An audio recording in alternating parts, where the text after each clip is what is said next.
आज के खुतबा जुमा से हमने जो टॉपिक उठाया वो है हज़रत इब्राहीम अलैहिस्सलाम की ज़िंदगी के मुख्तसर हालात।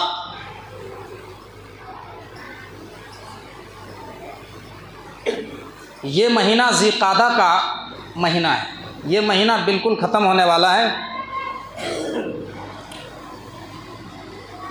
5 दिन के बाद जिलहिज्जा का महीना शुरू होने वाला है। जिलहिज्जा में 2 अहम इबादतें इकट्ठा होती हैं।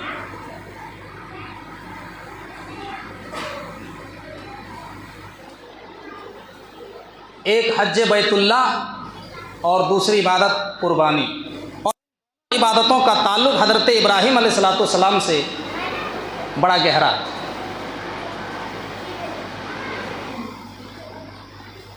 इब्राहीम अलैहिस्सलाम कौन हैं? इब्राहीम अलैहिस्सलाम के बारे में आप ये जान लीजिए कि पूरी दुनिया का 2/3 लोग अपना रहबर और गाइड मानते हैं। यहूदी भी हज़रत इब्राहीम अलैहिस्सलाम की ताज़ीम करते हैं, यहाँ तक कि यहूदी अपने आप को इब्राहीम के औलाद मानते हैं। ईसाई भी बहुत ताज़ीम करते हैं हज़रत इब्राहीम अलैहिस्सलाम, और मुसलमानों को तो बताने की ज़रूरत नहीं। हम उन्हें अल्लाह का खलील मानते हैं और उनकी यादगार के तौर पर अल्लाह और उसके रसूल के बताए हुए तरीके पर हम हर साल कुर्बानी करते हैं। इब्राहीम अलैहिस्सलाम का मकाम ये है कि क़यामत के दिन जब मैदान महशर में सारे लोगों को उठाया जाएगा तो अल्लाह के नबी की हदीस है, सारे के सारे लोग मैदान महशर में नंगे उठेंगे। युहशरुन्नासु यौमल क़ियामति हुफ़ातन उरातन गुरला। क़यामत के दिन मैदान महशर में सारे के सारे लोग नंगे पैर नंगे बदन उठेंगे, गैर मख्तून हालत में उठेंगे। किसी के बदन में कोई कपड़ा नहीं होगा, पैरों में चप्पल ना होंगे, जूते ना होंगे, सारे के सारे लोग नंगे होंगे। ऐसे मौके पर अल्लाह के नबी जनाब मोहम्मद रसूलुल्लाह फरमाते हैं, मैदान महशर में सबसे पहले जिनके बदन में लिबास पहनाया जाएगा, जिसके बदन में सबसे पहले कपड़ा पहनाया जाएगा, अव्वलु मन युक्सा अलैहि यौमल क़ियामति इब्राहीम अलैहिस्सलाम। क़यामत के दिन सबसे पहले जिनके बदन में लिबास पहनाया जाएगा वो हज़रत इब्राहीम खलीलुल्लाह होंगे। हज़रत इब्राहीम का मकाम जानना है। हम और आप नमाज़ पढ़ते हैं, दुनिया का कोई भी मुसलमान, उनकी नमाज उस वक्त तक मुकम्मल हो नहीं सकती है, उनकी नमाज उस वक्त तक कंप्लीट नहीं होती है जब तक कि वो अपनी नमाज के अंदर में दरूद इब्राहीम को ना पढ़ ले। अल्लाहुम्मा सल्लि अला मुहम्मद व अला आलि मुहम्मद कमा सल्लैता अला इब्राहीम व अला आलि इब्राहीम। जब तक अपने नबी के साथ हज़रत इब्राहीम अलैहिस्सलाम का नाम ना ले ले, जब तक दरूद इब्राहीम को ना पढ़ ले, तब तक उसकी नमाज कंप्लीट नहीं मानी जाती है, उसकी नमाज मुकम्मल नहीं मानी जाती है। ये इब्राहीम अलैहिस्सलाम कहाँ पैदा हुए? इनका जन्म इराक़ की सरज़मीन में एक शहर उर के अंदर जन्म हुई, उनकी पैदाइश हुई। इराक़ का पुराना नाम बाबिल था, इराक़ का पुराना नाम बेबीलोनिया था। उनके बाप का नाम आज़र था। और ये जिस माहौल में पैदा हुए थे, जिस माहौल में ये पले बढ़े थे, वो पूरा का पूरा माहौल अंधभक्तों का माहौल था, शिरकिया माहौल था। लोग अपने हाथों से बुतों को बनाते थे, बुतों को बना करके मार्केट में बेचा करते थे और उनको मुश्किल कुशा हाजत रवा मानते थे, उनकी इबादत करते थे। उस माहौल में हज़रत इब्राहीम अलैहिस्सलाम जन्म लेते हैं। हज़रत इब्राहीम का बाप जिनका नाम आज़र था, हज़रत इब्राहीम अलैहिस्सलाम अभी छोटे हैं, बचपना है। उनके बाप आज़र ने दे दिया कि ये बुत हैं, इनको बाज़ार में ले जाओ, बेच करके आओ। उन लोगों का कारोबार अपने हाथों से बुतों को बनाना, मूर्ति को बनाना और मार्केट में बेचना, यही पेशा था, यही कारोबार था।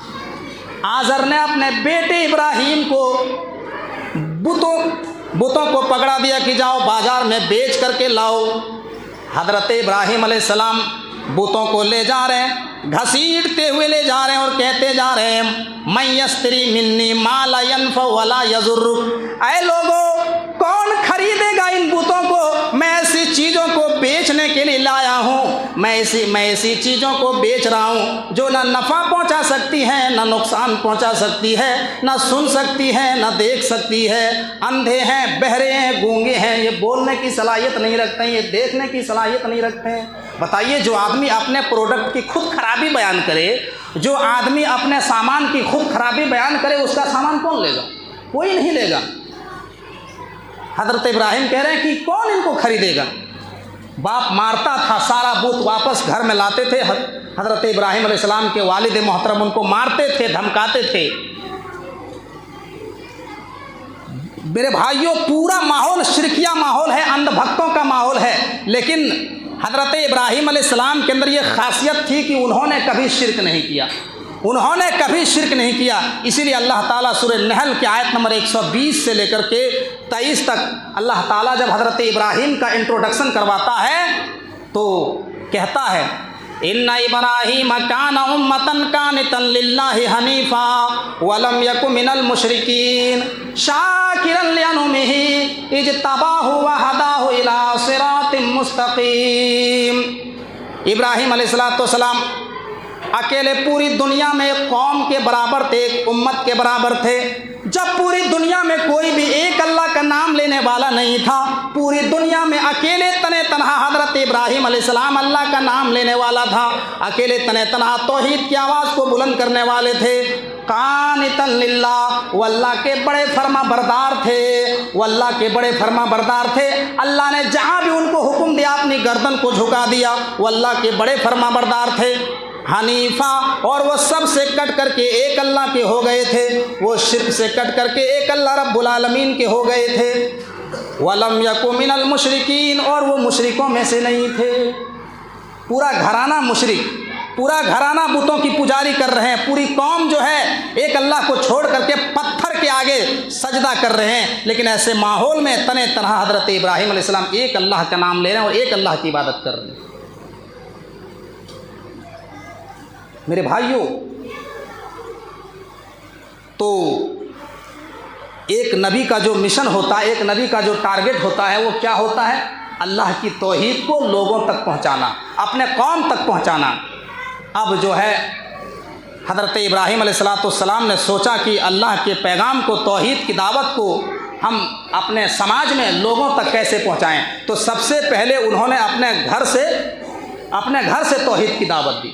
कोई भी बुराई हो, अगर आप जिस बुराई को समाज से दूर करना चाहते हैं तो सबसे पहले अपने घर से वो बुराई हटाना पड़ेगी, तब जाकर के लोगों के ऊपर असर जाएगा।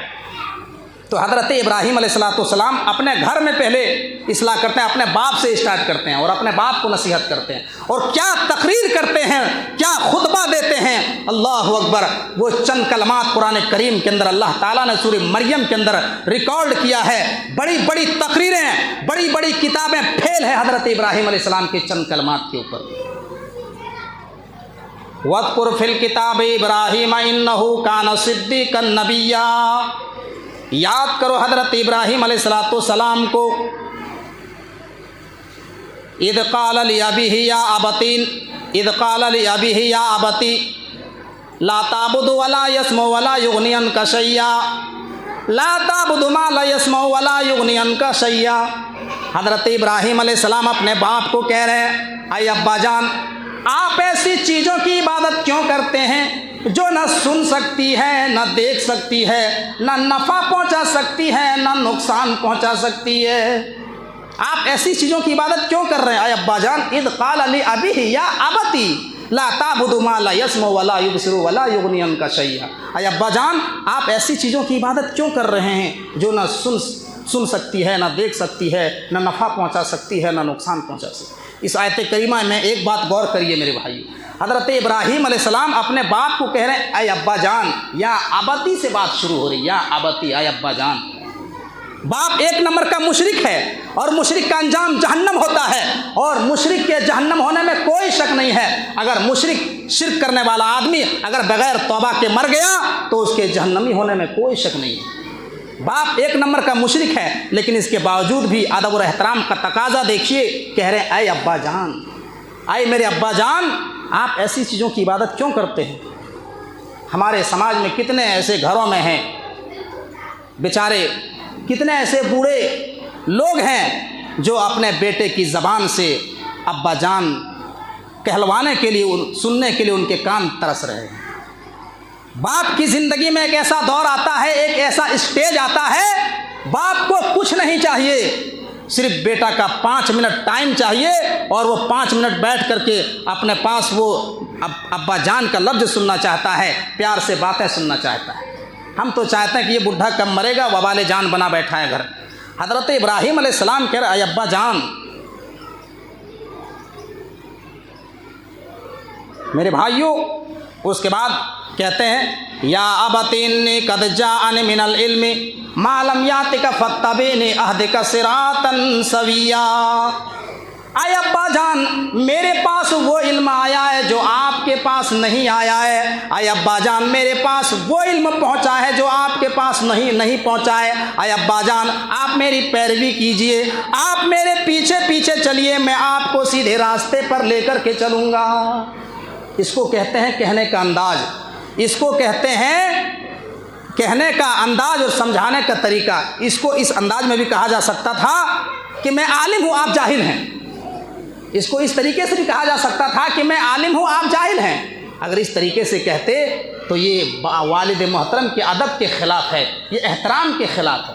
कभी कभी सही बात को भी अगर गलत उस्लूब से बोल दिया जाए तो बात की असर में कमी आ जाती है। मेरे भाई, सही बात को अगर गलत उस्लूब से कही जाए तो बात की असर में कमी आ जाती है और उसमें लोग बुरा मान जाते हैं। तो हज़रत इब्राहीम अलैहिस्सलाम कह रहे अब्बा जान, मेरे पास वो इल्म आया है जो आपके पास नहीं आया है, आप मेरी इत्तबा कीजिए, मैं आपको सीधे रास्ते की तरफ लेकर के चलूँगा। ये इब्राहीम अलैहिस्सलाम का अंदाज था बयान करने का। वो इसलिए कि मेरे भाई वो पैगंबर थे, वो अल्लाह के पैगंबर थे। अल्लाह ताला ने उनके अंदर समझने सोचने का मादा पैदा किया। आप कोई कह सकता है कि मौलाना फिर आप इतना हुरमुट कैसे बोल देते हैं, लोगों को कभी कभी तकलीफ पहुंच जाती है, लोग झगड़ा करने लगते हैं। तो मेरे भाइयों, तो हमारे अंदर पैगंबर वाली सिफत नहीं है, हम एक आम इंसान हैं। आपके मुआशरे, आप ही के दरमियान में हम रहते हैं 24 घंटे, तो लोगों का संगत और असर हमारे ऊपर भी पड़ता है। हम भी आम इंसान की तरह, हम कोई पैगंबर की सिफत हमारे अंदर नहीं है। हम जब हम खड़ा होते हैं स्टेज पर और मिंबर पे चढ़ जाते हैं तो मेरा होश हवास नहीं रहता कि कौन बैठा है कौन नहीं बैठा है, क्या बोलने से क्या हो जाएगा। तो ये हज़रत इब्राहीम अलैहिस्सलाम के अंदर अल्लाह ताला ने ये सूझबूझ दिया था। ये कह रहे हैं अब्बा जान, मेरे पास वो इल्म आया है जो आपके पास नहीं आया है, आप मेरे पीछे पीछे चलिए, मैं आपको सीधे रास्ते पर लेकर के चलूँगा। फिर कहते हैं या अबतिला ताबुद शैताना इन्न शैतान कान लिर्रहमानी असिया। आय अब्बा जान, आप शैतान की इबादत न कीजिए, शैतान तो रहमान का बड़ा नाफरमान है, आप शैतान की इबादत क्यों कर रहे हैं। मेरे भाइयों, हज़रत इब्राहीम अलैहिस्सलाम के बाप शैतान की इबादत नहीं करते थे, वो तो पत्थरों के बुत की इबादत करते थे। शैतान उनके यहाँ भी एक नेगेटिव कैरेक्टर के माने में होता है। शैतान, मेरे भाइयों, हम लोग शैतान को जिस तरीके से नकारात्मक मानते हैं, नेगेटिव मानते हैं, उनके यहाँ भी शैतान का तस्वुर एक नेगेटिव कैरेक्टर के माने में होता है। लेकिन चूंकि अल्लाह के अलावा दुनिया में जिसकी भी परस्तिश होती है, अल्लाह के अलावा जिसकी भी इबादत होती है, दर हकीकत वो शैतान की इबादत है। अल्लाह के अलावा जिसकी भी इबादत दुनिया में हो रही है, पत्थरों की हो रही है, पेड़ की हो रही है, सूरज की हो रही है, चांद की हो रही है, जिसकी भी इबादत होती है दर हकीकत वो शैतान की इबादत है। इसलिए हज़रत इब्राहीम कह रहे हैं अब्बा जान, आप शैतान की इबादत ना करें, शैतान तो रहमान का खुलेआम दुश्मन है, रहमान का नाफरमान है। या अबतीन्नी अखाफु अन यमस्सका अज़ाबुम मिनर रहमानि फतकून लिश्शैतानि वलिया। अय अब्बा जान, मुझे डर है, मुझे फिक्र है कि कहीं अल्लाह का अज़ाब आपके ऊपर ना आ जाए, कहीं अल्लाह का अज़ाब आपके ऊपर ना आ जाए। अय अब्बा जान, मुझे ये डर लग रहा है कि कहीं अल्लाह आपको किसी गिरफ्तार में मुब्तला न कर दे, आपको अज़ाब में मुब्तला न कर दे। तो हर बेटा को चाहिए, हर बेटा के अंदर ये फिक्र होनी चाहिए अपने बाप के बारे में कि उसको किस तरीके से दुनिया और आखिरत की मुसीबतों से बचाया जाए। मेरे भाइयों, हज़रत इब्राहीम अलैहिस्सलाम, उनके बाप मुशरिक हैं, लेकिन क्या फिक्र कर रहे हैं, अब्बा जान मुझे डर है कि कहीं आप जो है आपके ऊपर अल्लाह का अज़ाब ना आ जाए, आप जहन्नम में ना चले जाएं, ये मुझे डर लग रहा है। उसके बाद कहते हैं, आए अब्बा जान, आप इन तमाम चीज़ों को, इन तमाम बुतों को छोड़ दो। हज़रत इब्राहीम अलैहिस्सलाम अपने बाप को अब्बा जान कह के नसीहत कर रहे हैं, प्यारे बाप कह के समझा रहे हैं। तो बाप ने क्या कहा? बाप ने बदले में ये कहा क़ाल अराग़िबुन अंता अन आलिहती या इब्राहीम लइन लम तंतहि लअरजुमन्नका वहजुरनी मलिया। इब्राहीम, तू ये क्या बोल रहा है? तू मेरे माबूदों को बुरा भला कहता है। इब्राहीम, निकल जा तू मेरे घर से, मैं तुझे पत्थरों से मार मार के संसार कर दूंगा, मैं तुझे पत्थरों से मार मार के हलाक कर दूंगा। तू अपने माबूदों को बुरा भला कहता है, तू हम जिसकी इबादत बरसों से करते चले आ रहे हैं, तू उसको बुरा भला कहता है। निकल जा मेरे घर से, वरना मैं तुझे पत्थरों से मार मार के हलाक कर दूंगा। अल्लाहु अकबर। बेटा अब्बा जान कह रहा है और बाप क्या कह रहा है कि निकल जा मेरे घर से, पत्थरों से मारूंगा। हज़रत इब्राहीम ने कहा क़ाल सलामुन अलैक। हज़रत इब्राहीम अलैहिस्सलाम सलाम करके घर से निकल जाते हैं। कहते हैं अब्बा जान, मैं सलाम करके आपको जा रहा हूँ। क़ाल सलामुन अलैक सअस्तग़फ़िरु लका रब्बी इन्नहु कान बी हफ़िया। अय अब्बा जान, मैं आपके लिए अल्लाह से मग़फ़िरत की दुआ करूँगा, मैं आपके लिए बख्शिश की दुआ करूँगा। मेरे भाइयों, वह आतदिलुकुम वमा तदऊन मिन दूनिल्लाह। हज़रत इब्राहीम ने अपने बाप को छोड़ा और अपने माबूदों अपने बाप को छोड़ा और उनके लोग जो इबादत कर रहे थे उन बुतों को छोड़ा और घर से निकल जाते हैं। हज़रत इब्राहीम ने अपने बाप को छोड़ा, क्यों छोड़ा? अल्लाह के लिए छोड़ा, ईमान के लिए छोड़ा, तौहीद के लिए छोड़ा, अपनी ज़ाती मफाद के लिए नहीं, अपने फ़ायदे के लिए नहीं छोड़ा। मेरे भाइयों, अल्लाह के लिए हज़रत इब्राहीम ने अपने बाप को छोड़ दिया घर से और निकल गए घर से। मेरे भाई, तो अल्लाह ताला ने उनको नबियों का बाप बना दिया। मुस्नद अहमद की हदीस है, जो आदमी अल्लाह के लिए कोई चीज़ छोड़ता है, जो आदमी अल्लाह के लिए कोई चीज़ छोड़ता है, यकीन मानिए, भरोसा रखिए, अल्लाह ताला उसको उससे बेहतर चीज़ अता करता है। अल्लाहु अकबर। हज़रत इब्राहीम ने अपने बाप को छोड़ा अल्लाह के लिए, तो अल्लाह ताला ने उनको नबियों का बाप बना दिया। हज़रत इब्राहीम अलैहिस्सलाम के दो बेटे थे। हज़रत इब्राहीम अलैहिस्सलाम के दो बेटे थे, एक का नाम था इस्माइल और दूसरे का नाम था इसहाक। इसहाक के बेटे थे हज़रत याकूब और याकूब के 12 बेटे थे, जिनको बनी इसराइल कहा जाता है। बनी मने बेटे, इसराइल हज़रत याकूब अलैहिस्सलाम का लक़ब था। इसराइल के 12 बेटे, याकूब अलैहिस्सलाम के 12 बेटे, और 12 बेटों से 12 ख़ानदान बने। और 12 ख़ानदान बनने के बाद जितने भी नबी आए, जितने भी रसूल आए, सब उन्हीं 12 ख़ानदान में आए, 12 कबीलों में आए। और उसकी आखिरी कड़ी ख़त्म हो जाती है जाकर के हज़रत ईसा अलैहिस्सलाम के ऊपर। बनी इसराइल के आखिरी नबी कौन है? हज़रत ईसा अलैहिस्सलाम। और इब्राहीम के दूसरे बेटे जिनका नाम था इस्माइल, उनके नस्ल से, उनके ख़ानदान से कोई नबी नहीं आए मगर एक नबी, और हमारे आखिरी नबी जनाब मोहम्मद रसूलुल्लाह सल्लल्लाहु अलैहि वसल्लम इब्राहीम के बेटे इस्माइल के ख़ानदान से आए। तो जितने भी नबी आए बनी इसराइल में आए, तो अल्लाह ताला ने उनको नबियों का बाप बना दिया। वहाँ से निकलते हैं, अब अपने कौम में आते हैं। तो उनके कौम में 3 तरीके का शिर्क था, 3 तरीके का। पहला, उनकी कौम सितारों की इबादत करते थे, उनकी कौम के लोग सितारों की इबादत करते थे। और दूसरा जो शिर्क था वो बादशाह वक्त के आगे सजदा किया करते थे। और तीसरे किस्म का जो शिर्क था वो जो है पत्थरों के बुतों के आगे सजदारेज हुआ करते थे। अब वहाँ से निकलते हैं और कौम में आते हैं, और कौम को आने के बाद कौम के दरमियान आते हैं और अपने कौम को लेकर के एक मैदान में जाते हैं। तो उनके कौम के लोग जो है सितारों की इबादत किया करते थे। तो रात में सितारा निकला हुआ है, सारे लोगों को लेकर के मैदान में गए और कहने लगे फलम्मा जन्ना अलैहिल लैलु रआ कौकबन काल हादा रब्बी फलम्मा फला काल ला उहिब्बुल आफिलीन। हज़रत इब्राहीम अलैहिस्सलाम रात में सारे लोगों को एक छत के ऊपर लेकर के जाते हैं या किसी खुले मैदान में जाते हैं और कहते हैं लोगों तुम लोग अपना माबूद सितारों को मानते हो, ये देखो आसमान में सितारा निकला हुआ है, चलो मैं तुम्हारी बात मान लेता हूँ, तुम्हारी तरह मैं इसको अपना रब मानता हूँ। फलम्मा अफला लेकिन सितारा जब गुरूब हो गया, सितारा डूब गया, काल ला उहिब्बुल आफिलीन। हज़रत इब्राहीम ने कहा जो चीज़ डूब जाए, जो गुरूब हो जाए, मैं उसको रब नहीं मान सकता हूँ, मैं उसको रब माबूद नहीं मानता हूँ। जो चीज़ डूब जाए, गुरूब हो जाए, वो रब कैसे हो सकता है, वो अल्लाह कैसे हो सकता है, वो भगवान हो ही नहीं सकता है, वो रब हो ही नहीं सकता है। फिर वो अगले दिन वो लोग चाँद की भी इबादत करते थे, तो अगले दिन लोगों को लेकर के पहुँचे, आज चाँद निकला हुआ है। कुरान कहता है फलम्मा जन्ना अलैहिल लैलु रआ कौकबन फलम्मा रअल कमरा बाज़िगन काल हाज़ा रब्बी।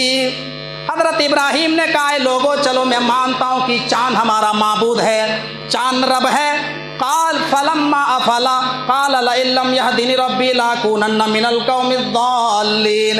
लेकिन चाँद भी डूब गया, चाँद भी गुरूब हो गया। हज़रत इब्राहीम ने कहा कि जो चीज़ फना हो जाए, जो चीज़ गायब हो जाए, जो चीज़ नज़रों से ओझल हो जाए, मैं उसको रब नहीं मानता हूँ, मैं उसको अपना माबूद नहीं मानता हूँ।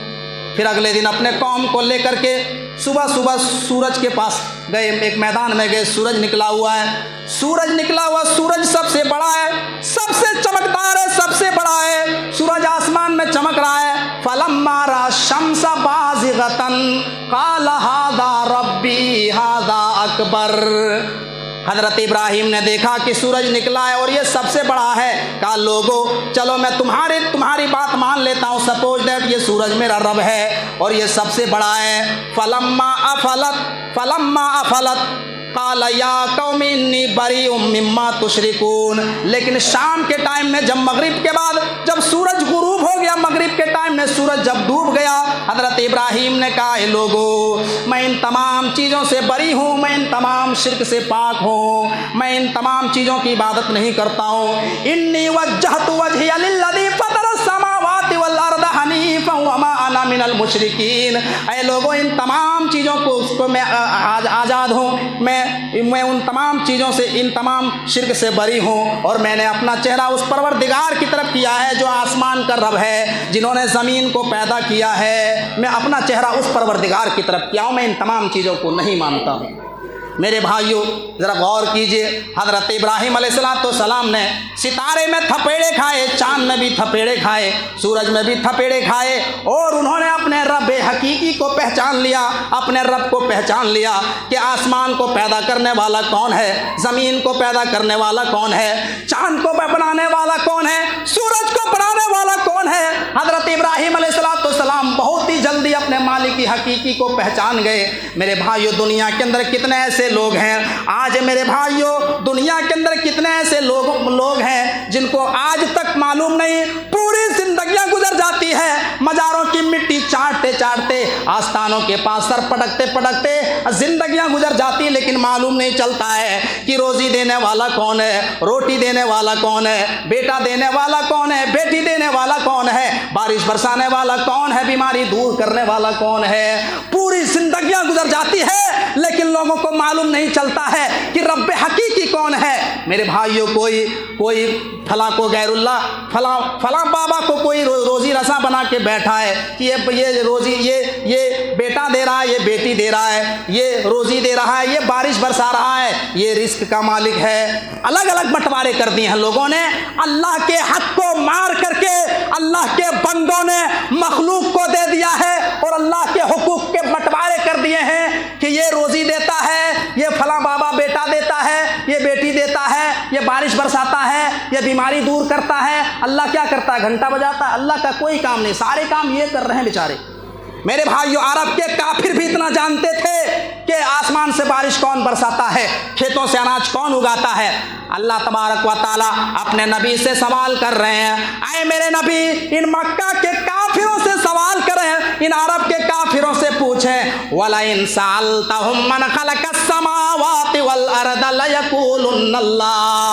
आए मेरे नबी, इन अरब के काफिरों से सवाल करें, इन अरब के काफिरों से, इन मक्का के काफिरों से पूछें कि ज़मीन और आसमान का मालिक कौन है, तो ये आपको यही जवाब देंगे कि अल्लाह तबारक व ताला। कुल मन यरज़ुकुम मिनस समाई वल अर्द। और आए नबी, इन मक्का के काफिरों से सवाल करें, इन अरब के काफिरों से पूछें कि आसमान से बारिश कौन बरसाता है, खेतों से अनाज को कौन उगाता है। वमन युखरिजुल हय्य मिनल मय्यत व युखरिजुल मय्यत मिनल हय। और आए नबी, इनसे सवाल करें, इन अरब के काफिरों से पूछें कि तुम्हें जिंदा से मुर्दा कौन करता है और मुर्दा से जिंदा में कौन तब्दील करता है, तो ये आपको यही जवाब देंगे कि अल्लाह तबारक व ताला। लेकिन इसके बावजूद भी अल्लाह ताला ने उन्हें मुसलमान नहीं माना और मुहम्मदुर रसूलुल्लाह ने उन्हें मुसलमान तस्लीम नहीं किया। इतना अकीदा उनका मजबूत था कि अरब के काफिर भी जानते थे कि इतना बड़ा आसमान और ये ज़मीन बगैर बनाने वाले के बन ही नहीं सकता है। अरब के काफिर जानते थे कि माचिस का एक खोखला और एक माचिस की तीली जब बगैर बनाने वाले के नहीं बन सकता है, तो इतना बड़ा आसमान, इतनी बड़ी ज़मीन, ये सूरज, ये चांद, ये सितारे, ये दरख्त, ये पहाड़, ये समंदर, ये दरिया अपने आप कैसे हो सकते हैं। इनका बनाने वाला ज़रूर कोई ना कोई है। मेरे भाइयों, काफिर का भी इतना ईमान मजबूत था। लेकिन आज एक मुसलमानों का बड़ा तबका, मेरे भाई, जो मुहम्मदुर रसूलुल्लाह का कलमा पढ़ते हैं, जो एक अल्लाह के मानने का दावा करते हैं, जो एक नबी के मानने का दावा करते हैं, उनको अभी तक पता नहीं चला है कि रिस्क का मालिक कौन है, बारिश बरसाता कौन है, अनाज कौन उगाता है, औलाद देने वाला कौन है। मेरे भाइयों, जगह जगह शिर्क जो अड्डे खुले हुए मज़ारों में आप चले जाइए, अगर किसी की शादी होकर 10 सालें गुजर गई और औलाद नहीं हो रही है, कोई बच्चा नहीं हो रहा है, तो मज़ार में जाते हैं, आस्थानों में जाते हैं, और जो मजावर बैठा होता है, जो मौलवी बैठा होता है, उनसे कहा जाता है कि देखिए मजावर साहब, देखिए मौलाना साहब, इस हमारी बीवी के ऊपर कोई जिन्नात का असर तो नहीं है, कोई शैतानी असरात तो नहीं है, 10 सालें गुजर गए अभी तक बच्चा नहीं हो रहा है। तो मौलवी ने देखा कि औरत काली कलूठी है, बदसूरत है, तो कहा कि अरे कोई बात नहीं, कि हो जाए इंशाल्लाह, आप चले जाओ, कुछ दिन बाद हो जाए। और देखा कि औरत बड़ी खूबसूरत है, स्मार्ट है, और जैसे ही कहा कि इसके ऊपर जिन्नात का असर है, कोई असर है देखो, तो कहा मौलवी ने, अरे बहुत बड़ा असर है, असर का नाम सुनकर कहा इसके ऊपर तो भभूत वाला भूत है, कछोछा वाला है, बगदाद वाला है, इसका इलाज करना पड़ेगा। अकेले बंद कमरे में 40 दिन तक सूरह जिन पढ़ना पड़ेगा, 40 दिन तक सूरह जिन पढ़ के दम करना पड़ेगा, तब जाकर के जिन्नात उतर के भागेगा। अब वो मौलवी बेचारा 40 दिन तक बंद कमरे में औरत का इलाज कर रहा है, सूरह जिन पढ़ के जिन्नात उतार रहा है। जिन्नात उतार रहा है या कुछ और उतार रहा है, हमको नहीं मालूम है बंद कमरे में क्या उतारा जाता है औरत के। ये अवाम को बेवकूफ़ बनाया जा रहा है। कितने केस इस किस्म के आ चुके हैं। मेरे भाइयों, हाजी अली की दरगाह में एक ऐसे ही आदमी गया अपनी बीवी को लेकर के, और जब कहा कि जिन्नात इसका उतारना है बंद कमरे में, तो चुपके से उसके आदमी को नहीं जाने दिया, चुपके से उसने वीडियो चालू कर दी खिड़की में और पूरा मंजर देख लिया कि क्या हो रहा है। पहले जो मजावर वो मौलवी कपड़े उतारते हैं और उसके साथ ज़िना करते हैं, गलत काम करते हैं। मेरे भाइयों, तो ये सारी खुराफातें क्यों हो रही है? आज लोगों ने अपने मालिक हकीकी को पहचाना नहीं है। कुरान कहता है यहबु लिमन यशाउ इनासा व यहबु लिमन यशाउ दुकूर। अल्लाह कहता है कि अल्लाह जिसको चाहे बेटी दे, जिसको चाहे बेटा दे, जिसको चाहे बेटी बेटा दोनों दे, जिसको चाहे कुछ न दे, जिसको चाहे बांझ कर दे। मेरे भाइयों, ये अल्लाह तबारक व ताला के ऊपर डिपेंड करता है, ये किसी इंसान के ऊपर डिपेंड नहीं करता है। अगर इंसान के अंदर सलाहियत और ताकत होती है औलाद देने की, तो दुनिया में कोई भी आदमी बांझ नहीं होता। मेरे भाइयों, उसके पास जा करके लोग अपनी औलादें हासिल कर लेते, लोग बेटा बेटी हासिल कर लेते, लेकिन लोग अपने मालिक की हकीकी को पहचान नहीं रहे। मेरे भाइयों, पता चलता है 40 दिन के बाद बंद कमरे में सूरज जिन पढ़ करके जिन्नात उतार रहे हैं। 40 दिन के बाद पता चलता है, 40 दिन के बाद पता चलता है कि सोना भी गायब, चांदी भी गायब, औरत भी गायब और मौलवी भी फरार। कितने केस इस किस्म के आ चुके हैं। अल्लाह ताला कहता है कुल मन यरज़ुकुम मिनस समाई वल अर्द। ऐ मेरे नबी, अरब के काफिरों से सवाल करो कि आसमान से बारिश कौन बरसाता है, खेतों से अनाज को कौन उगाता है, मुर्दा को जिंदा कौन करता है, जिंदा से मुर्दा कौन करता है। तो अरब के काफिर भी जवाब देंगे कि अल्लाह तबारक व ताला करता है। अल्लाह जानता है मेरे भाइयों, ये अल्लाह ही के पास ये इल्म है। सब जानते हैं, काफिर भी जानते थे, लेकिन आज कुछ लोगों के अंदर इतना ईमान मेरे भाइयों कमज़ोर हो गया, अपने हकीकी मालिक को नहीं पहचानते हैं मेरे भाइयों। तो हज़रत इब्राहीम अलैहिस्सलाम इस तरीके से अपने कौम को नसीहत किया करते थे मेरे भाइयों। तो आज के खुतबा में इतनी बात काफ़ी है। और एक बात बता देना चाहता हूँ, इसके बाद जो बातें आएगी अगले जुमा में इंशाल्लाह बयान किया जाएगा। ये ईद उल अज़हा का जो मामला है मेरे भाइयों, कुर्बानी 7 तारीख को ईद उल अज़हा है। अभी हम देख रहे हैं लोग जानवर की ख़रीदारी कर रहे हैं कुर्बानी देने के लिए। लोग सवाल करते हैं कि मौलाना साहब कुर्बानी के जानवर कैसा होना चाहिए, उसके अंदर कौन सा ऐब अगर रहेगा तो नहीं चलेगा। तो एक हदीस में आपको ये वजाहत कर देना चाहता हूँ ताकि क्लियर हो जाए। लोग मसला पूछते हैं, फ़ोन करके भी लोग पूछने लगते हैं। अबू दाऊद तिरमिज़ी की रिवायत है, हदीस के रावी हज़रत बरा इब्न आज़िब रज़ी अल्लाह तआला अन्हु है। वो फरमाते हैं अरबउन ला तजूज़ु फिल अज़ाही अल औराउन बैनुन अवरूहा वल मरीज़तु बैनुन मरज़ुहा वल अरजाउ बैनुन ज़लउहा वल कसीरतुल्लती ला तुनक़ी। अल्लाह के नबी फरमाते हैं कि कुर्बानी में 4 किस्म के जानवर जायज़ नहीं है। 4 किस्म के जानवर कुर्बानी में नहीं चलेगा। वो 4 किस्म के जानवर कौन है? पहला वो जानवर जो भेंगा हो, भेंगापन हो, और जिसका भेंगापन बिल्कुल जाहिर हो। ये भेंगापन क्या होता है? जो लोग कारोबार करते हैं, बैल खरीदते बेचते हैं, उनको मालूम है, हमको नहीं मालूम। भेंगापन कोई शायद ऐब होगा, जानवर में कोई बीमारी होगी, उसको बोलते हैं। उसके बाद वो जानवर जो मरीज़ हो, बीमार हो, और जिसकी बीमारी बिल्कुल वाज़े हो, नुमाया हो, तो वो जानवर भी अल्लाह के रास्ते में कुर्बानी नहीं चलेगी।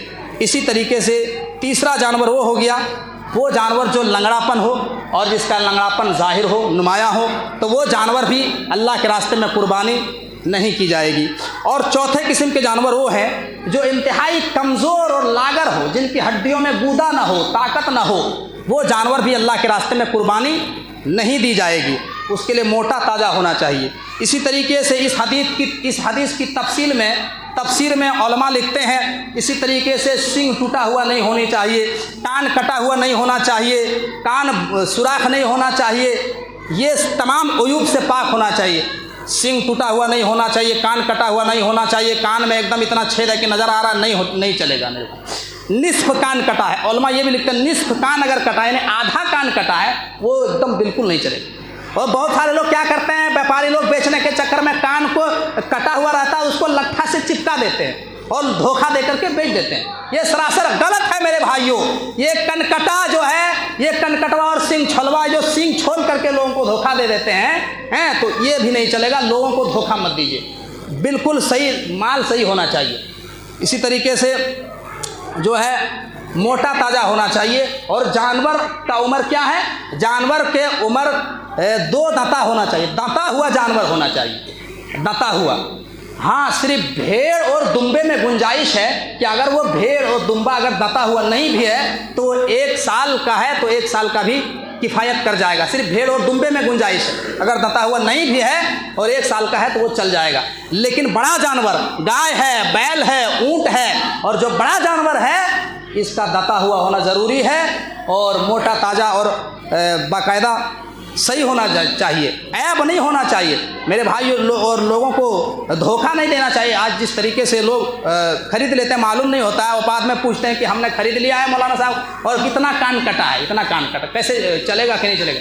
मेरे भाई इतना देख करके लेना चाहिए, जानवर सही सलामत हो। अल्लाह रब्बुल आलमीन के रास्ते में आप कुर्बानी दे रहे हैं तो सही चीज़ दो। अल्लाह ताला जो है ऐब से पाक है, अल्लाह तमाम उयूब से पाक है, तो जानवर भी तमाम उयूब से पाक होना चाहिए।